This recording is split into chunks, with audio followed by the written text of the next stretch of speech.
Nakama versus ScopZ. I am Girafro, the caster today, and before we actually get into the game, we are going to be doing pre-game interviews between both of the teams. So I am here with Fientuz and or Sean, and I have a couple questions for you. So how are you, Sean? Fine, thank you. So how do you think your team will perform today? Well, I hope we perform well. I mean, this past week, especially, we've been playing very well in ranked, and we're trying to take it to the next level now to compete locally, at least. Good, good, definitely. So, what do you think are your team's strong points in this competition? So, we have been playing together now for 1 year. We started together, basically, like, we started playing from the start. And I think we can play really well together without actually talking to each other, so we like subconsciously know what the other will do without having to speak All during game. right. Yeah, that's great. Chemistry. It's perfect for team composition. So, Yes.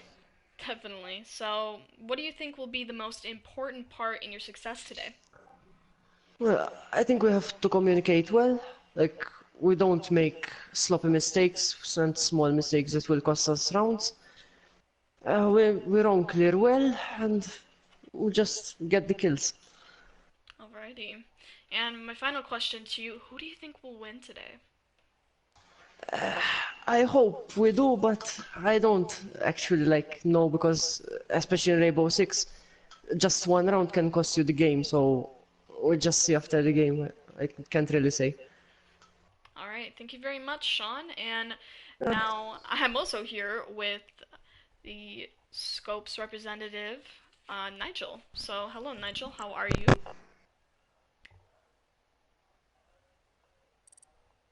Oh, are we gonna be speaking? Hello, Nigel. Hey, Oh, sorry. sorry. No, So, no, you're fine. How are you? well, actually, I'm doing quite well. All right. So, how long has your team been together? My team has been together for over 2 to 3 years. Now, the thing is, we started off as a full proper team. We had players and substitutions, and that was really it. And now we've mostly grown into more of a pickup style type stuff, meaning we just pick up five really good players, have them play, and then throw them away the next day. All right. So, Although we do have one team, Senshi SCZ, which oh, my mic is disconnected. We, you're we do okay. have a team, Senshi SCZ, which is actually a rather stable team, and they're doing rather well when it comes to different leagues. All right. So, how do you think your performance expectations will be weighing on the team? Do you think it's going to be stressful or motivating? My personal one, Mhm. me personally, Yep. I don't really like to put a lot of stress on my team. I believe in having fun and obviously taking the piss out of stressful situations just to motivate my team in a sense. It's a weird tactic, but it works somehow. Obviously, we do have a tendency of bringing in IGLs and all of that. I don't typically play. However, for today's occasion, since I am Maltese and this is like a more Maltese team type event, I want to be involved in it, you know, because Malta doesn't really get that much acknowledgement when it comes to esports and competitive. So obviously this is something that I'd like to be a part of, managing and playing in at the same time.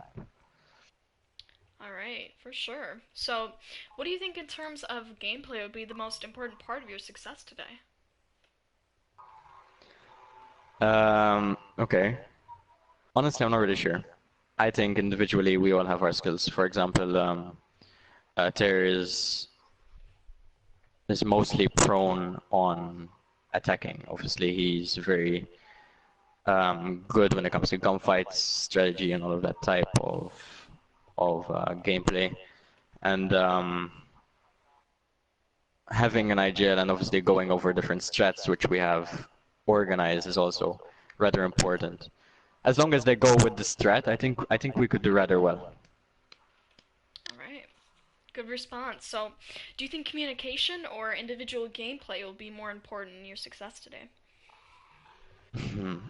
I think communication is going to be rather important just because we do have a bit of an experience, an inexperienced player playing with us. And so we'd want him to listen to what we're doing as much as possible. Obviously, as well, solo performance can be identified more and enhanced more when you're communicating with your team. So I think communication is something big. Alright. And a final question to you. Who do you think will win in today's match? That's obviously a very hypocritical question because I'm going. No, it's more self-centered because I'm mostly going to obviously say my team, and they would obviously say their team. So I don't know. It's a mismatch. It's an evenly matched game. So I don't really know. I can't really say. I just hope it's gonna be a good game, and I wish the best for the other team. Alrighty. Well, thank you, Nigel and Sean, for coming in for the pre-game interviews, but now we will get to the actual gameplay here in a minute. So, I'm gonna actually be leaving the party here, and I will be casting on my own for the rest of the match. So, thank you again, guys, and good luck on your match. Alright. Alright, so let's get everything started. 100 though. Alright. Alright. Alright. Good luck, everybody. Right. Good luck. Alright, so Oregon is gonna be our map, correct? Oregon, we're gonna yeah, Oregon type. Alright. Yes, Oregon. Alright, gotcha. Good luck, everybody, and have fun. Thank you. Good luck, guys. Alrighty, so going straight into the match here. So, again, my name is Girafro, and I will be casting today's match. So, alright, moving right on to Oregon. Let's take a look at the map itself. So, Oregon, honestly, my opinion is either or map. You know, using strats and being able to use team communication efficiently could lead in either team's favor. So, we're gonna have to take a look at each team's skill level and their individual gameplay to determine who can win. So, first ban is definitely going to be Habana. This is definitely going to go in for the defender's favor, seeing as vertical play is a very big idea on Oregon, especially with the laundry site, and might actually prove good for them. So our second ban is also going to be Jackal. You know, a lot of defenders don't want to have to deal with Jackal, so again, it's going to be possibly a good ban for them, honestly. Jackal is a very pesky attacker, and we're gonna have to see. So Mira, another obvious choice, seeing that Mira is a very good operator to use for the laundry site and sometimes even for the top dorm site. So again, we're gonna have to see how the teams will fare without her. But looking at all these picks, these are very pretty standalone picks, very good picks for each other. And again, nobody wants to deal with an Echo main, so we can definitely see how he can be used and how it's good to be banning him, seeing as I don't want to be using his drones very much. Alright, going into the first round. So honestly, what I can expect from these teams is I honestly would like to see a good attacking strategy from them. I would like to see a lot of outside objective map dominance, you know, especially since they're going down to laundry and supply. I would like to see a good armory take, being able to take over the main stairs, as well as some possible vertical play coming from Thermite. So far, this team does not have a Kaid or anybody to prevent the hatches from being blown up by a hard breacher. So again, that hatch is going to be completely open, and vertical play will be able to be used in this, even though Habana is banned as of right now. So we're going to see a 6-pick onto Legion from Frost. Legion is a definite good pick. Great operator for slowing down those attackers. So, but again, I definitely would like to see some outside objective map dominance, again, coming from meeting and possibly construction push. I haven't seen very many construction pushes in ESL play or in any type of competitive play. So again, definitely would like to see something from these guys. So, but we do, looking at the actual character picks now, we do have a lot of good team composition going on here. We have, you know, good trap operators, somebody to slow down those attackers. We've got Smoke and Leisha, but we also have a good intel operator. We've got Mozzie and somebody to prevent those hatches from being gotten. We have Mute. So, I mean, Mute is kind of somebody that you can rely on to prevent the hatches, but you can't really trick with him very well as we have a Thatcher to, you know, continually stop the Mute's charges. So, yeah, we're gonna have to see how that turns out for the team as the round goes on, but I would like to see how these guys can push into the main lobby and prevent any possible roamers getting in their way. Now, we do not, I believe, have any real roamers off of site going on the first floor and the second floor, so there's nobody that's going to be preventing any type of hatch drop or any type of, you know, hatch play or vertical play coming from the attacking team. So these guys are basically holed up in bottom floor while the enemy team can take over first and second floor with complete ease. So definitely not going into the attacker's favor for that situation. But we are going to see the hatch getting taken out, and that is going to be the first genuine play. And we're going to again see the main stairs being taken out by the Buck, and he's going to have a grenade go down, but it does not hit anybody. So yeah, we see the defenders just sitting up, holding their little fortress. They're going to have to defend themselves very wisely if they want to pull out this match. But again, the attackers still do have a good window of time to take over the objective. They've got about 120 left on the clock, and it looks like they might go for an attack soon. Nox seems like she's trying to possibly probe the backside of the objective. This might be a good pick for her, considering that Mozzie and Leishan are watching the backside. She might have. She's definitely not going to go uncontested, seeing that there's a Legion trap on Harry Potter. But that was taken out by the Naka. She did see it go down. But now Naka's sitting meeting hall. She did not choose to go down the backside stairs, which might prove fatal to their strategy. Again, nothing, no plan so far, but these teams are in. And the first kill of the round, second kill of the round, now third, all at once. It's a 2v5 situation now. That was a definite retake from the defending team. Another kill. It's now a 1v5. Nock left to have to defend herself with a shred of absolute decimation of this team. Nock's got about 16 health left as she does face the smoke and is taken down. That was, yes, a flawless round coming from those defenders. So all at once, that attacking strategy was just completely taken out. And the attackers did lose the round because of it. So, taking a look at what happened there, that was quite a round for the attackers. Now, what happened was the defenders were able to retake and able to win the gunfights in order to retake over the diffuser and over the attacking strategy. You know, there wasn't too many people actually watching the hatch. There wasn't a good, you know, people watching actual angles from behind, so the defenders were able to just go straight on, and without anybody watching the vertical play, it wasn't too much of a challenge for these teams, for actually the defense, to retake and to be able to get the kills on the Thermite, the Capital, and I believe the Buck. So, that being said, it was quite a retake for the defenders. Alright, but going into the next round, we're going to have slightly the same composition. Actually, I believe the exact same composition for the defense, you know.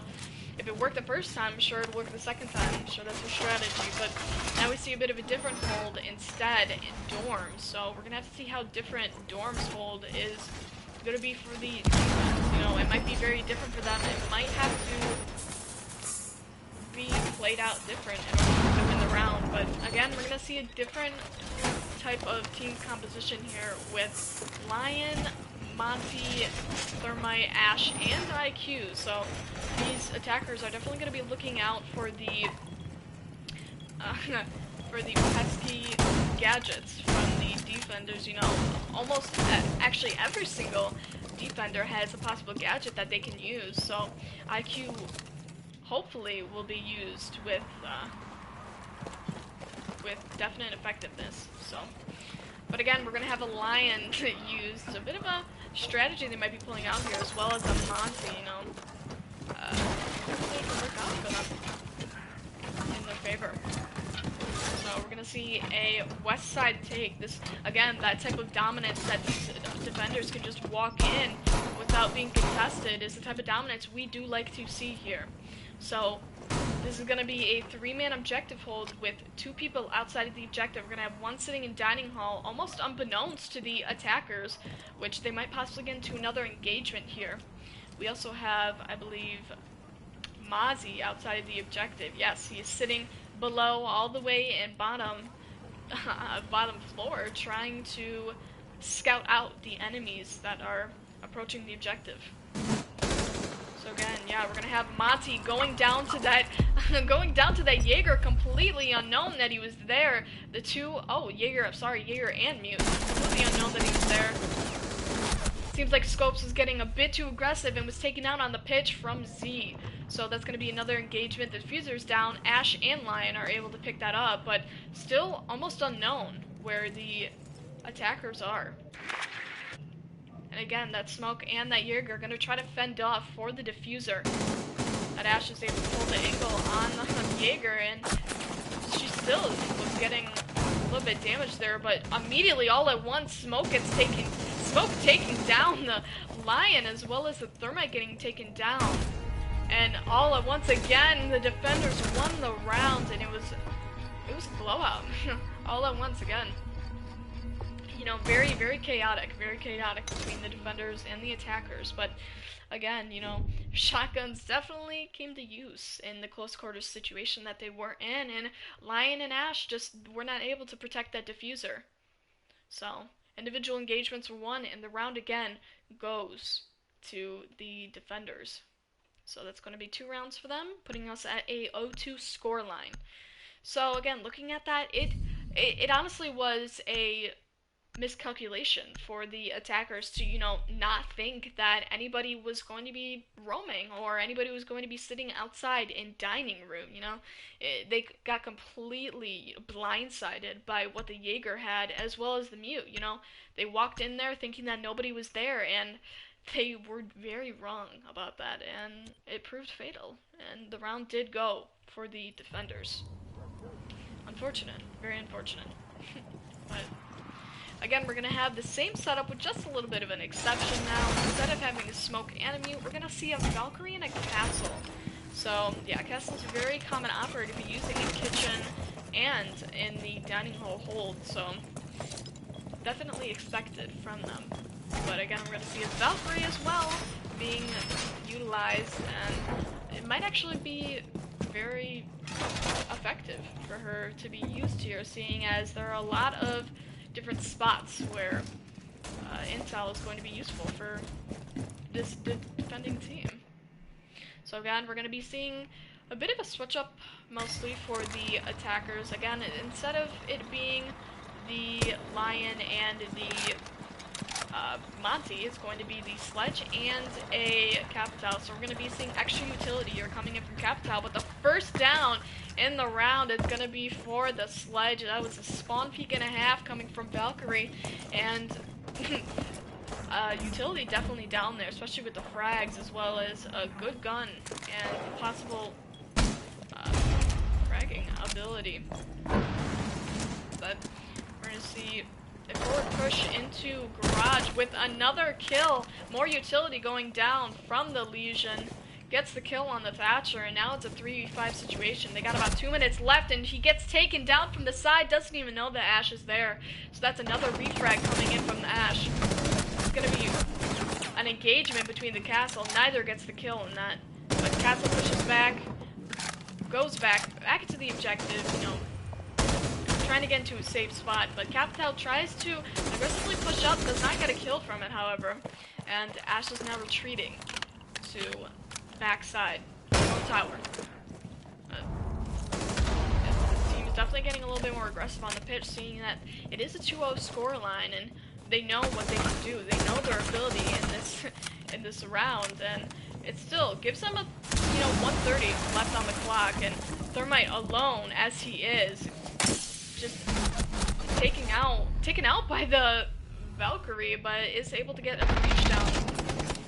Now, concluded by Capital, he does go down. And it is going to be a 1v4 situation. Ash is already in the objective. It's a 1v3 now. Not exactly sure what she's going to do here, but gets taken out, gets shot up from behind, and that is going to be the round for the defenders once again. It's a 3-0 scoreline now. So, looking at the positioning of the attackers, it's very lackluster, almost as if they were trying to pull out a main and a, believe, tower take, but they weren't able to do so, as Thermite wasn't even able to get the breach charge down, and the attackers that were going for the main lobby just got completely shut down. It wasn't even necessarily a competition between the attackers and the defenders. They just knew where the defenders were, and for that, they just lost the round, unfortunately. And again, we're going to be winding up another round here. It's going to be laundry and supply once again. So this is going to be, again, this ESL rules, so we're going to be continuing the defense for the orange team, which is, I believe, actually, yes, sorry, my bad. It's going to be more defense for Team Scope. So Nakama is going to be at a 0-3 deficit here. They're definitely going to have to switch something up soon if they want to stay in the game and stay in the land as of right now. Alright, so obviously they're going to be grabbing hatches. It's going to be, ranked effort here. So nothing too out of the ordinary for these teams, but I'm also hoping to see a good roaming strategy from the defenders. So far we have had pretty decent roaming strategy, but nothing too out of the ordinary from these guys. They've just been able to take their gunfights and take them with great ease. So I'd like to see something more higher level thinking from them. Definitely would. Alright, we go into the round here, and a bit of a different switch up once more for the defending team. We're going to see a bit of a different intel switch up. Instead, we're going to have a Maestro instead of that Mozzie, so it's going to come for at a bit of a disadvantage now. Not as much mobility for the Maestro cams, but he is going to be able to take out any type of thermites that he wants to, depending on where he placed those Maestros. He still has one evil eye in hand, but he might have placed one in a very, very good position for himself. So, and again, we do have a Maverick as well as a Thermite, so more switching up from them. I can see how this switches the round dynamic for them, however, for the attackers. Seeing as they are at a 3-0 scoreline, these defenders are able to get a little bit more aggressive with what they want to do. But it might come as a fault for them, as Jaeger's getting a little bit more damage now. He's going to be below 50, but gets taken down by the Sledge coming in from north side. Now, Sledge might not know that Jaeger is down, but he does see it now. Seeing as that Jaeger's is down, he can push back into meeting, gets a kill on the Jaeger, and that is one roamer down for the count. So these guys can't be as aggressive anymore. They're gonna have to play on refrags. They have to play a little bit more passively if they want to roam correctly, but other than that, we're gonna see these guys being mostly holed up in the objective once again, but we're gonna see how the attackers can adapt to this strategy. Doesn't seem like too much of a hard strategy to overcome, so other than that, they might be able to get a quick round from them. Get a 1-3 comeback, possibly. Guys are just trying to go on the hard roam clear, we see, but nobody is roaming, so they are going to be at loss of luck. Again, we're going to see the thermite charge being taken out. The wall wasn't even reinforced, and we have the first kill for the defending team going down on the round. It's going to be on the Maverick from the Mute now. Very up close and personal. This Mute is going. He's trying to get into this bottom construction area. Gets into an engagement with the Thermite, and Thermite goes down. It's now a 3-2 situation. Now a 2-2 situation. Odds are completely even, but once more, the defender gets a refrag now. We get another refrag. It's a triple kill for the Mute, I believe. So again, we got 11 seconds left. Thatcher does have the ability to place a diffuser. Is planting as of right now, but Smoke doesn't necessarily know what to do. He's watching his angles, but did not even know the diffuser is being placed. So again, we're going to see Smoke trying to cover his bases. We're going to have Thatcher going at a bit of a different angle now, coming in onto Bunker. So he's going to be trying to watch a Bunker from a passive angle. It's going to be Smoke having to push up, being a little bit more aggressive, and might prove ultimately helpful for him. He's going to have to push into Bunker. Doesn't know what to do right now. He's going to have to long arm it. Smoke evading. He knows that Thatcher is down, and he's able to get the diffuser with some time left. And that was an absolute bait and a good retake from Smoke. Kudos on him. He is definitely the MVP of that round. So it is now 0-4 for the defenders. Favor is definitely in their hands. So as we move on to round 5, we shall go to a kids' dorms take. It's going to have to be a little bit of a different take from them, seeing as they've been defending this whole time. And they have been winning the round, so won't be able to play site again, unfortunately. But again, we go into this round with new expectations out of these attackers. They're gonna have to, again, change something up if they want to win out these rounds. But we're gonna see a 6-pick from Ash to possibly someone else. But we do see a Thatcher, Nox, Sledge, and Lion. No hard breacher so far. We might get that with an Ash 6-pick, but we do not. We instead get a Twitch. So they know that they're not going to be going downstairs. They know they're not going to be going somewhere where they are going to need a hard breacher. Thank God, because, I mean, they could use a hard breacher, but otherwise it might prove ineffective to them because they have not been trying a hard breacher strategy this whole time for the dorms take.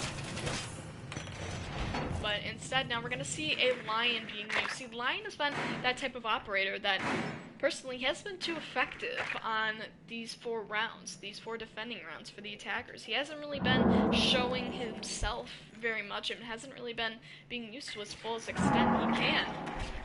So it really is going to come down to, might actually come down to the Lion being able to use his ability, and it might come down to the fragging ability of the attackers, because again, the characters that they are utilizing is going to be a little bit more on the fragging side instead of utility, but we'll have to see how that plays out as the round goes down. So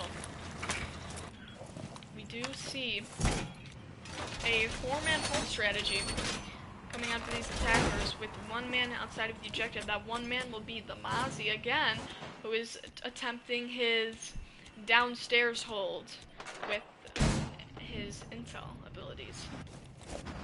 Yeah, we're gonna see Twitch. Twitch knows where that Mozzie is. Mozzie's gonna have to switch up his position now if he wants to stay alive and stay in the game and be of use to these attackers. So we see Twitch knows where that Mozzie is again. Is she going to capitalize on where she knows? Or, sorry, on what she knows, but so far it doesn't seem like she is. But again, we're going to see a watchtower hold. We're going to see Lions being used. Nothing too out of the ordinary for this attack strategy.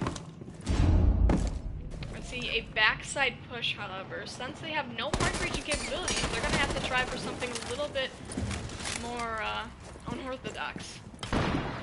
So again, 5v4 situation, Hellhound was able to take out ScopZ. So that's within the first minute and a half of the round. That defender, that pesky defender who was roaming, or sorry, who was on the objective, I believe, he might have moved, but he does get taken down. And now we have the Mozzie. Mozzie is currently roaming right now, but he might not for long, seeing as he's getting thrown down, and yeah, it's getting a little bit more passive going back to the objective. Alright, so 4 people currently are back on the objective. We have attackers who might possibly want to close the gap, close the space, and get to close quarters here. and be able to plant. Alright, we see Valkyrie now roaming into master bedroom. So she does have the intel to be able to roam, but is she going to be able to take the attackers out? And that is going to be another kill for Hellhound. This is a double kill for him. This has been a round truly on fire for him. So it's now a 3v5 situation. The attackers do not have very much of a window left to push in. And so far they've just been holding angles and playing very passively. So this is going to be a make or break round for them. It's going to have to push into the objective soon. That is 1 kill going on for the attackers. 2 kills for the defenders now. This is a 3v3 situation that Valkyrie is going down. These guys can take advantage of this, use the line, push in and plant if they do so please. But 2 attackers are going down all at once for that Legion. And it's going to be the smoke that closes out the round for the sledge. Or I believe for the... Sorry for the lion. But it is going to be the smoke that closes out the round for the lion. And that's going to be 5-0 for the defenders. So 1 more round and they are going to be put at a 6-0 match point blowout. It has been a truly amazing game to be able to cast, but again, it is a quite the blowout, So, if we walk into this next round, coming with Jaeger, Smoke, Mozzie, Maestro, and Legion, not too much of a different switch up from these defenders, you know. If it's 5-0 and if it's working out for the team, why change it? You know, if it ain't broke, why not? Why fix it, right? So, we do see again Lion, Sledge, Ash, IQ, and Finka coming from the attacker. So, more of a switch up from these guys. It seems like it's towards more of a toxic play style for them, but we'll have to see how that turns out for the attackers and for the defenders. But yeah, we're going to see IQ being played. Talking about IQ though, she has been recently banned for her for a Claymore glitch once again, as it has been revamped for the community. So unfortunately she did get taken out of normal play, but she still is in custom games. So IQ is definitely able to be utilized in this situation now, fortunately for these attackers. But they are again gonna have to try something new if they want to take these rounds back for themselves.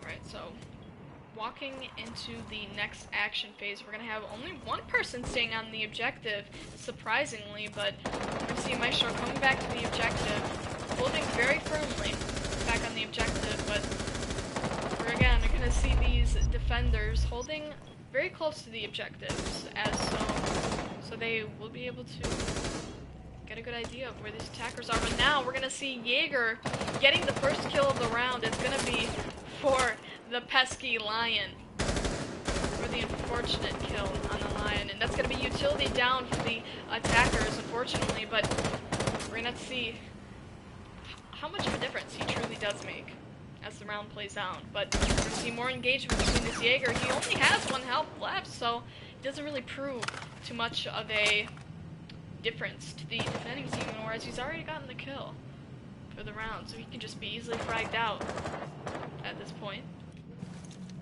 Remember to see Bandit roaming up on top floor, up on top of white stairs, you know, playing very vigilantly with his strategies here. And again, seems like it's going to be a west side take.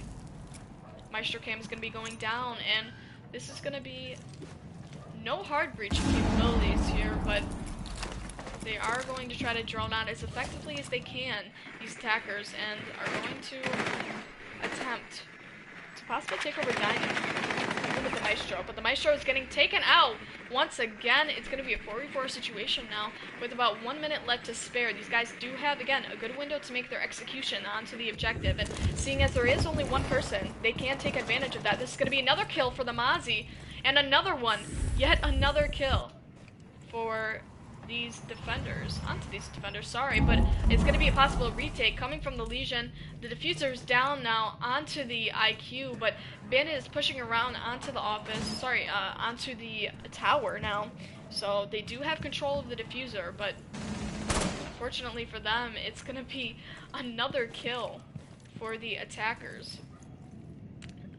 So, Diffuser is down. It does not look very good for the attackers. Finka is down, and she is definitely killed. Down for the count for her. So, Ash is in the objective now. She's actually roaming around in Z, but gets taken out by the Legion, and that is another round for the defenders. Unfortunately for the attackers, it is going to be 6 point, and so far it doesn't seem too much like they're going to be able to pick this up. But it does go on to the first attacking round for the ScopZ team. So we're going to see how this match point does play out, as things might switch up for them. But so far it seems like the deficit on the attacking team was not being able to push into the objective, didn't have those hard breaching capabilities, and didn't seem to have those types of communications to win out the gunfights and know where those defenders were. Especially not having the hard breacher, it does make it harder. They have to filter in to certain parts of the objective, and it just makes them more and more predictable as we go on. But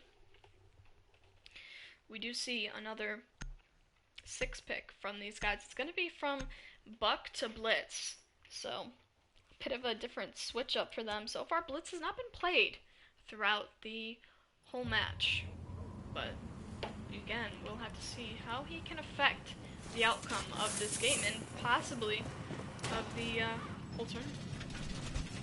Or the land, my bad. Okay, so we walk into this defending round. This seems like more of a not too much of a a serious round for these defenders. It's gonna be Doc P90 coming in with these defenders, but again, they're using very different strategy, a very different team composition than the other side once was. So instead, we're gonna see a Mute, a Bandit, an Alibi, a Mozzie, and a Doc. So we're gonna have to see just how much these different picks can affect the outcome of the round, but we don't see a rotate, so that is going to be a deficit for the defenders. We're not see any type of rotate from these guys. Oh, now we are making one about 30 seconds in the round, but these attackers are already pushing into the objective. Seems like a rush strategy. They're definitely pushing in very, very quickly. It's going to be Blitz on the objective, and Finka is planning right now.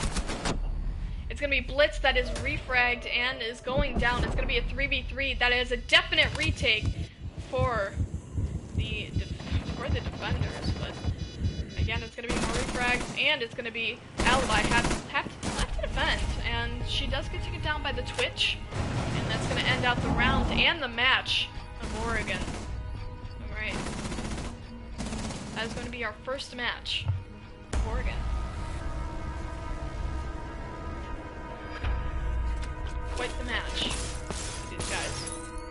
Big blowout for these guys.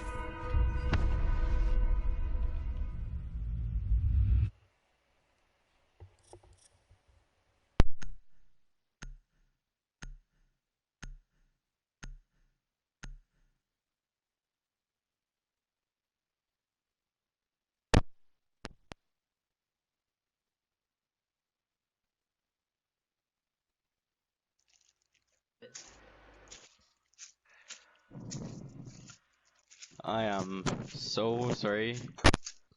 We have another game, but we're gonna have a bit of a roster change, yeah? Alright. Alright, one sec, let's go to party, guys. Alright. So yes, I'm guessing this is going to be a best out of 3. Naħseb diġà rafhuma staman. Alright.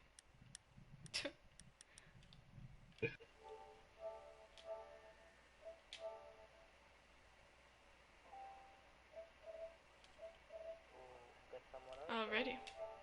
Yes, maybe. No. Nice, we will be I don't back know with anyone the that's like... next match.